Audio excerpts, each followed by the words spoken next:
Alright, hello everyone and welcome to WWE Discussion. I'm your host and WWE enthusiast Dougie Doug. In today's episode I'm going to be discussing Monday Night Raw, July 31st, 2023 edition. And as far as go-home shows go, SummerSlam coming up this Saturday. Well, Monday Night Raw did not fully deliver in terms of building hype for the show. However, it did deliver some exciting wrestling. Cody Rhodes and Brock Lesnar would face off one last time, but pretty much that segment was copy-paste like every other Brock Lesnar Cody Rhodes segment.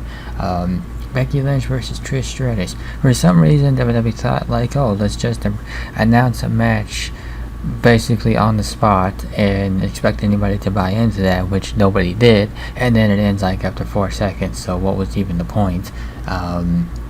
And it was then announced that these two are going to fight again on a random episode of Raw and miss the SummerSlam card. Chad Gable would face off against Gunther. Well, actually, it was a match of two halves. First half being Gable beating the 5-minute time, and then Gable continuing to show out from there. Big spectacle match for the ring general and for Gable. Wild showing from Gable as well. And Maxine Dupree would make her in-ring debut against Valhalla and picked up the win. Not the prettiest victory, but but she didn't look terrible. But there certainly is a question of what would her in-ring future be. She's obviously still got a ways to go, but the crowd is still behind her as well. So Monday's Raw showed off some fresh talent who might be the focal point coming out of SummerSlam. And with that, we're going to get right into the action, starting with Cody Rhodes and Brock Lesnar 3. So the build to this match has been kind of falling flat on its face, and this episode of Monday Night Raw was a big one or could have been a big one for WWE in terms of at least announcing a stipulation. I like how they kind of skipped the Cody Rhodes promo here, because let's be honest, Cody Rhodes doesn't need to cut any more promos. He's cut enough promos, but this was just a big miss of a segment here. The face-to-face thing between them, just a big miss.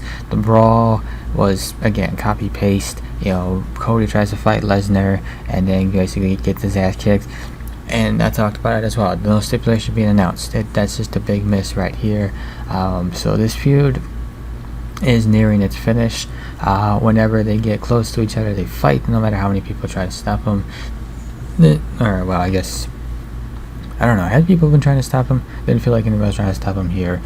This is the kind of story that needs a powerful exclamation mark at its end, and it should not end with a regular match. These two should be allowed to brawl without rules. However, the focus of SummerSlam has seemingly been on the Tribal Rules main event. It seems everything else has come secondary, even the climactic end of a rivalry between two of the biggest names in WWE.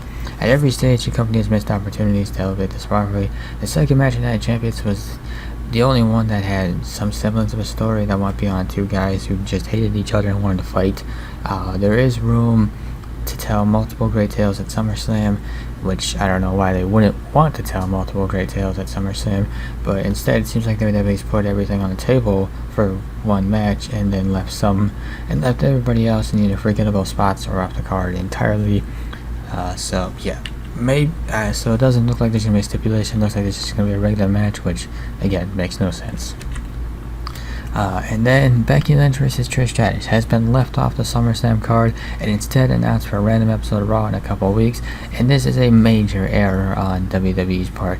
I already know that they got 7 matches and then an 8th one being the Battle Royal, and let's be honest, that Battle Royal is only there for just to get LA Knight on the card and also probably a win at SummerSlam. But even still, there is room for this match on the card, and why it's not on there, I don't know. You think about one of the biggest names in women's wrestling in WWE.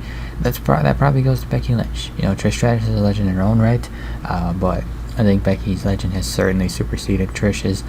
And the feud between these two has been a bigger part of Raw than Rhea Ripley's title matches, which are basically almost non-existent. However, despite the names involved and the focus on this rivalry over the past few months, WWE has decided to leave this off the SummerSlam card. There is room for this match on the card, and the fact that they're putting it off to a random episode of Raw in a couple weeks' time, ridiculous and disrespectful to Lynch and Stratus. Ronda Rousey versus Shayna Baszler. So there's only 2 women's matches on the card. There's this one, and then there's the triple threat match for the women's world title. And between the 2, this one has been the best built. When Shayna Baszler first turned on Rousey, it made little sense, but then you hear the reports about Rousey's contract coming to an end, and basically this was her last request, so it made sense on the outside. However, if you're looking at it from inside an in-ring perspective, with each passing week, they've continued to deliver their strongest work to build up this feud and build each other up. The latest sit-down interview on Raw featuring the pair sold both women's mindsets going into Saturday's match, which I guess isn't really a match, it's an MMA rules match, which no idea what that means, no idea how that's going to be executed, but given their background, it certainly makes sense that the WWE would try something like this. Very few matches on the SummerSlam card have had a better build than this. When all is said and done, Baszler should be back in the title scene. Rhea Ripley versus Shayna Baszler is certainly a banger of a match. So granted, I know Ripley's got her hands full with Raquel Rodriguez at the moment, and that should be another banger as well too. But honestly, if Rhea Ripley's not defending the title, at the very least, you should be trying to build up challengers, so that way when you do title defenses, you have people lined up. Raquel Rodriguez is a good one. Shayna Baszler also lined up as well, be another good challenger.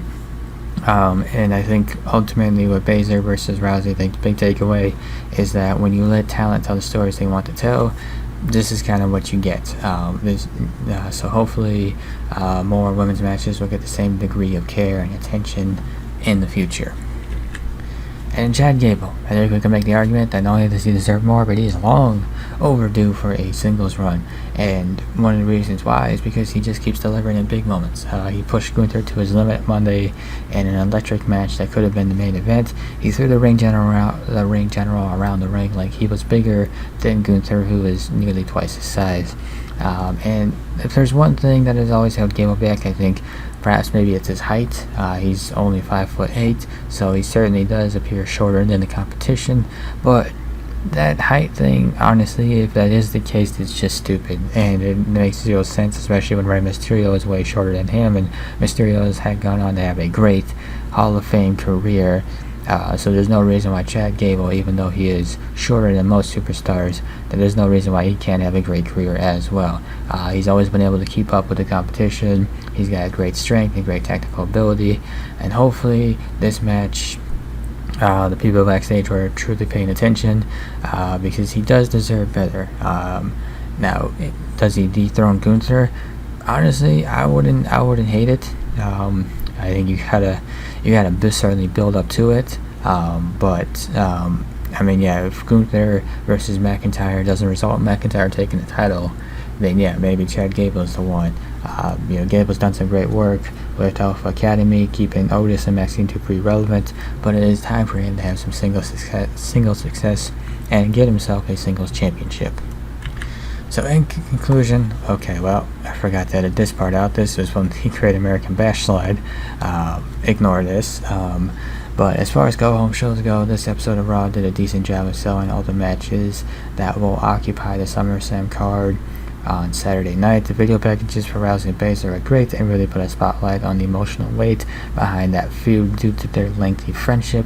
Gable and Gunther put on a banger of a match that seemed like it was going to be a joke at first. Thankfully it wasn't. Kaiser got a clean win over Riddle, which was certainly a nice surprise. Ciampa lost to Nakamura due to cheap tactics, that being the grabbing of the trunks. So that storyline is probably going to continue for at least another week. Certainly some weak points on the show, but it did a good job setting up the premium live event and giving fans some fun matches along the way. So say Monday Night Raw was a hit. And with that, we'll go and wrap up this episode of WWE Discussion. If you enjoyed this episode, be sure to hit that like button down below.